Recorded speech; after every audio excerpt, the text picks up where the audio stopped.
On the 15th of April, 2017, I woke up with 2 small dots on my face, and my life changed forever. Hi, I'm Mond, as said before, and I'm a senior at ASL. And today I'm going to be talking to you about how I learned fearlessness. Now, fearlessness isn't something I was born knowing how to do. It is something I acquired through struggle. And hopefully, if you pay attention to my talk, you will be able to learn fearlessness without having to go through what I did. So going back to me when I was a freshman, before the 15th of April 2017, this is how I would describe my life. School, social, and sport. I'm sure many of you in this room right now would say that this is a pretty accurate representation of your life as well. However, my life sucked. I was the new kid, and while I felt quite welcomed, I didn't make any effort to make friends. I thought I was too cool for school, as some would say. And that was shown in my classes as well. I never did any of my homework, and I never paid attention either. And that was reflected in my grades. Next, my social life. At the time, I thought it was great. I was the youngest of my friend group by many years, but looking back now, it was very toxic. And lastly, sport. I was and still am a fencer. At the age of 14, I was British national champion, and I was also the youngest person on the cadet Great British squad, competing in different countries almost every weekend. I really did love fencing, and it was such an important part of my life. But a few weeks before I won the British National Championships, I fell out with my fencing coach. She was my best friend, and quite frankly, the thing that had me go to training every single day.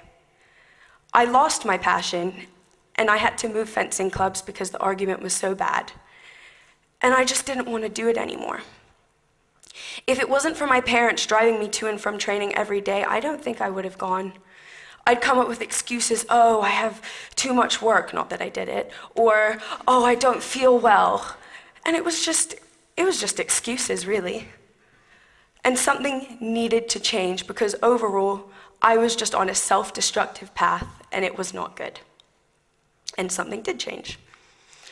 As I said before, the 15th of April 2017 is a day I will never be able to forget, no matter how much I want to.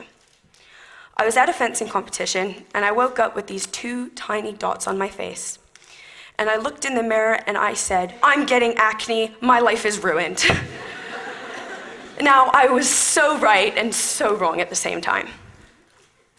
They went away after a few days, but then another one appeared on my arm. That went away, and then I got one on my leg. Now, they weren't just red lumps, they were extremely painful. I couldn't touch them. It wasn't a good situation. Anyway, I thought it would go away, and I didn't even think there was a need to tell the doctor. Anyway, by the beginning of May, my whole body was covered in these painful lumps. I was no longer able to attend school, and fencing was completely out of the question. I had multiple doctor's appointments a day, and the best explanation I was getting is, I think you have bed bugs. After extensive blood tests, it turns out I was dying. I had no idea what to do, and quite frankly, at this point in my journey, I was enjoying myself. I didn't like my life, and not having to wake up and go to school every day and fence was a break I needed. I got to watch Netflix all day long and get my mom to get me Panzer's paninis, and I was living it up. Now, I wasn't able to go to school, and there was a problem because I didn't think I could then go on to sophomore year. But somehow, while I was dying, I managed to come into school, take my finals, and pass. Then, at the beginning of June, everything got worse. I had constant fevers, and I had such bad joint and muscle pain that I was no longer able to walk. I needed a nurse on either side of me to help me get to the bathroom. And I remember crawling on the floor to go get some toast. I was finally diagnosed with polyarteritis nodosa. You haven't heard of it. It is extremely rare. I thought, okay, things are gonna get better now. I can start treatment. I was wrong. The illness was the best part. Oh, I skipped too far, sorry. Anyway, so to put it simply, my illness is when my immune system kind of goes into overdrive and started attacking all the organs in my body. For me, it was just my skin, muscles, and joints. Some would consider that lucky. There is officially no cure. However, the disease can go into remission, which means there's no active disease. The treatment was chemotherapy and heavy steroid treatment. Now, for a 15-year-old being told that, I mean, that's a lot. The chemo was horrible. Apart from being sick for a long time, a lot of my hair fell out, over half of it. And I've been dyeing my hair since I was 10 years old. My hair has been every color except for black and yellow. So as you can imagine, being in the shower and having clumps falling out wasn't very fun. In fact, I didn't brush my hair for over a month because every time I did, there'd be a pile of hair below me. But that still wasn't the worst part. The steroids were. After my first infusion, in the first 3 weeks alone, I gained 30 pounds. I couldn't fit in my fencing jacket, and being an athlete, I mean, being overweight and being an athlete don't really go together. It was horrible. I was so concerned with the way I looked and everything that I didn't even care that I might die. So now coming back to this. Completely gone. Wasn't going to school, wasn't able to fence, and a lot of the friends that I probably would have taken a bullet for didn't even text me when I was in hospital. So I was faced with a choice. Do I want to rebuild my life and work hard to get back to where I was? Or did I want to work harder and be better? You can imagine what I did. So this is what I had to learn. I had to learn how to be vulnerable. In friend situations, I'm usually the rock. I keep everyone together, I ground people, I help people with their problems, and it's something I love doing. Having to be the one calling up my friend saying, hey, so here's the thing, I might die, I'm very sick in hospital. It was not easy, and family too. I think the time I felt most vulnerable was when I had to call my fencing coach, who I hadn't spoken to in over a year. And I remember crying down the phone, saying, I miss you, I'm sorry, please help me. 2 weeks later, she was holding my hand for my first chemotherapy infusion in hospital. In other ways, I had to learn to be vulnerable. I had to come to school. I couldn't let my fears dictate my passion. Even though there was a time when I was in a wheelchair and didn't know if I was ever going to be able to walk again, somehow deep down I knew that I would always be able to fence again. There was no question about it. It's something I've been doing since I was 8 years old. It's a part of who I am. I had to wait. My body was in no state for sports at all. It took time, and watching everyone prepare for competition season again was one of the hardest things. By the beginning of second semester of my sophomore year, I decided it's time. If I ever want to lose weight, and if I ever want to be able to get back in the rankings and fence again, this was just something I had to do.